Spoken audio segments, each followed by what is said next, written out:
জাল দলিল করে বেশি দিচ্ছে। এই কেস আমার আব্বা চালাইছে, কেসের সাথেও চালাইছে, কিন্তু কথা কথা দেয় না ভয়ে, যে কথা বলে তোকে মারবে হ্যান করুন। তখন তো আমি সরকার ক্ষমতা থাকা অবশ্যই কোনো কথাই কয় যায়। বেচছিল আমাদের পাড়ার ভাই যারা করছে না রে, আজ জাল একলা মারি খাচ্ছে তারাই ভাই মুরব্বী বিক্রি করছে। দল ক্ষমতা যখন আমলিগ থাকে, আমলিগ তো কোনো কিছুই মানে না, এই জন্য তো সরকার পতন হয়ে গেছে, ফলে এখন বিদেশ আছে, সবকিছু তো করছে। ক্ষমতায়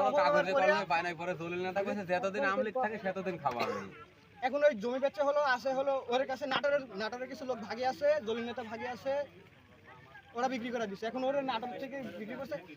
অভয় আশ্রম মাছ থাকুক, এটা আমার ভালো মৎস্যজীবীর জন্য, সেটা থাকে। কিন্তু অভয় আশ্রম যে ওদের কাছে আছে, ওই দখলদারিত্ব করে রাখছে। অভয় আশ্রম তো গোটাখানি তো ছিল, পরে বিক্রি করে দিচ্ছে আমি সরকার ক্ষমতা জাল দলিল করে। সেটা তো বিচার করা, সেটা তো মূল কাহিনী, ওটা তো সারভাংশ। তোরা তো ওই লাইনে যাচ্ছিস, কাহিনী তো ওইটাই, ওই লাইনে আমি লেখানার খাইছে। এখন তোরা দখল